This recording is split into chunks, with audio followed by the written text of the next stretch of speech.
Guys, it's 2022 and it's time to finally upgrade your wallet. Our friends at Ridge are here to help you step up your pocket game because this incredible wallet, it's light, sleek, and industrial, and it does not awkwardly bulge out of your back pocket. It goes into your front pocket. Ridge wallets hold to 12 cards, plus all the cash you need.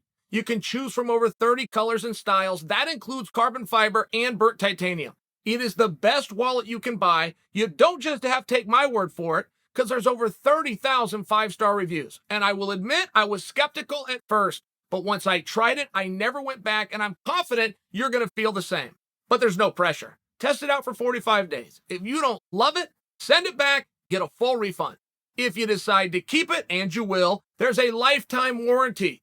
Go to ridge.com/Chael. Use promo code Chael or just click on the link in the description below. That's going to get you 10% off with free worldwide shipping and returns. Oh, Johnny Walker, guys. It's hard to follow Johnny and not feel something inside. Not feel where you want to give him a hug maybe, or you want to give him a pat on the back. I don't know if anybody has had worse luck. I don't like to use that word a lot. Luck. What is luck? Work hard, good things happen, right? Well, not always. Sometimes it's very hard to identify or even put your finger on what you're seeing. I mean, let's take a look at Walker, okay? Ball of fire. You guys, the audience, love him. The promotion sees something special. He goes from unknown to top of the bill in record time. Walker, for those of us with a short-term memory, 3 years ago, right before he got in there and suffered the loss to Corey Anderson, Walker was what Chimaev is today to the media. To the fascination and the intrigue of all of the audience, Walker was the fastest rising star. Walker was going to be the number one contender. Walker was not only going to face, he was going to beat Jon Jones. People absolutely believe that. That was probably a lot of fun. I'm sure there's a downside. There's another side of the coin and the pressures and the expectations. And well, let me get a little bit of experience. Just how good am I? But I was even hearing people in the practice room, people that were training with Walker out in Thailand, and they said he's special.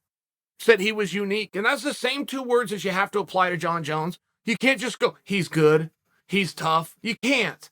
That's enough for most guys. That's a lifetime of work to get your peers to say, he's good or he's tough. It's not. John's special. And I was hearing that same word said about Johnny Walker. Now, what a difference a day makes. Corey Anderson turns him off. All of a sudden, he's on the road back. But Walker was willing to sacrifice. I really respect Walker for this reason right here. Many things I like about this young man. I respect him for this. As soon as he thought he was getting a little bit off course, and the athlete will never disclose fully to us when he leaves camps, when he goes to another state, another gym, other trainers, in Walker's case, another continent. But when he does that, he'll never fully tell us why. And a lot of times it just has to do with distraction. It has nothing to do with the coach, the teammate, or the facility. It's just some of the surrounding area. Maybe you get a little too familiar with some people. I'm not suggesting for you for sure that's what happened with Walker, but when Walker saw that things weren't going as perfectly as he wanted them, he did make some real life changes. You pack up and you go to another country, you're the new kid in school, and you start over from scratch. He did that. He showed us that he wanted it. He showed us that he was willing to get back on the horse, right the wrongs, make sure this story finishes the right way. At some point in Johnny's career, he wins a fight, does something the kids call the worm. Now, if you don't know what the worm is, good for you. If you've ever done the worm, you're a nerd. But if you just want a fist fight on television in the 205-pound division, people aren't going to tease you. Go ahead and hit your worm. Well, he does. He separates his shoulder. I swear to goodness, I'm not making this up if you guys don't know the story. I think he needed surgery. I know he had to get popped back in place. I watched it he stands up to do his post-fight interview. His shoulder's out of place. Whether I'm adding the word surgery to the situation or not, can we agree? That's some bad luck. What are the chances of that? That is the second time in my life I've heard of and watched with my own eyes somebody be injured in post-fight celebration. All right. He goes and fixes it. He comes back, looks great. Winning the audience over, controlling the media for 205 pounds. And we have been in search of somebody interesting at 205 pounds for a meaningful amount of time. Boom. 3 years ago, we had it, Johnny Walker. He then And he's fighting tough guys. Don't forget that. He's always a main card, co-main event, main event spot. He's fighting some very tough guys. So there's not a lot of room for error. But if you do look what happened to him Saturday, and I'm not trying to take away from Jamal, that wasn't a very hard punch. That wasn't a beautiful punch. That punch was not set up fantastically. Jamal would admit that. Jamal did not let that leave home plate thinking he was going to round all the bases. But it hit Johnny in the one spot where that kind of power from that kind of shot can end your night. And it did. And that's only a 1-inch circumference right on the temple. It wasn't the power, it was the placement. Walker could have taken that shot anywhere else on his body. So I don't have a better word to use, so I call it luck. Now I bring you that in defense of Walker. What Walker needs to do is get right back up, get right back on that horse, a position he's been in before, and a position that he proved he has the character, physical, and mental toughness to do. Look at the other side of the coin. I've told you guys before, I don't think I can like Jamal Hill anymore. And I've also told you what those reasons are. I like how he walks to the ring. I like the way he fights. I like what he has to say before he leaves. Jamal Hill is now going to be in the top 10. That's relevant because the first to welcome him was Ozdemir. And Ozdemir went right on social media, and he didn't bury him. He just said, you're now in the top 10. Things are going to get a lot harder. Be careful living up here too high because the come downs are going to be rough. That's really not bad advice. Now, people took that as fighting words. I'm one of those people, right? If Ozdemir is going to say that, hey, you're in the top 10 where he happens to be and you're going to come down, yeah, sure. It's Ozdemir saying, I'm going to be the one to bring you down. I like it. And Jamal responded immediately. These guys fought on Saturday.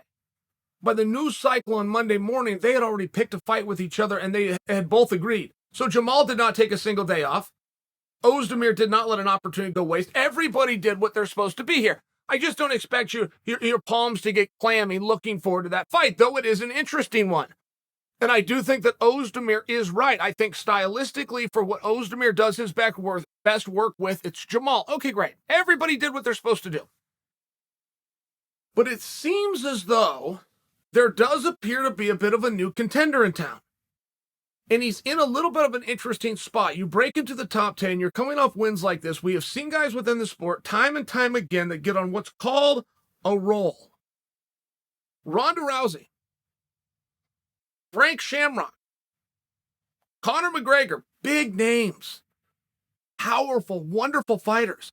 But when you get on a roll, when you start getting opponent after opponent after opponent out of there in less than a round, you start to expect you're going to continue to get opponents out of there less than a round. So on fight night, when you find yourself in round 3, you've now found yourself in a contest that's harder than you thought it was going to be. In the gym, in the preparation, when it's time to run up that hill in the morning that you don't want to do. If you can convince yourself you're not going to have to go more than a round, even if it's subconscious, it works against you. I don't submit for you that's what's going to happen with Jamal. I submit for you that Ozdemir makes a very fair point. Getting guys out of here inside of 5, hard to do and great job. Getting a top 10 guy out of here in less than 5, statistically, much less likely. So, if Jamal can humble himself, if he can know some of the things he's not getting in the cage, such as repetition, such as minutes, such as adversity, such as tired, such as hurt, and he knows that's still in front of him somewhere, he can overcome that. But he has to be very aware. He has to be very, very aware that every fight, particularly the main events that are scheduled for 25 minutes, you must be prepared for the worst case scenario, which is you're in there in minutes 20 through 25. There's nothing to say that Jamal doesn't fully agree with me and isn't fully aware. I'm just sharing with you there is a little bit of a curse on the guys that get on one of those rolls. And to explain to you as to why it happens, one, it's fight night. Anytime you find yourself in a situation harder than you thought it was going to be, things unravel quickly, but it's also subconsciously, and it's done in the gym, and it's done in training. And you have to be laser focused. You have to be grateful for the good ones. You got away with one, on to the next one, couple of paychecks, hold that part on the card, and that's where it's got to end. Ozdemir, what it looks like, took fighting words at Jamal. Ozdemir gave him some good advice. And whether you like it or not, or you think it was rude or not, Ozdemir is right.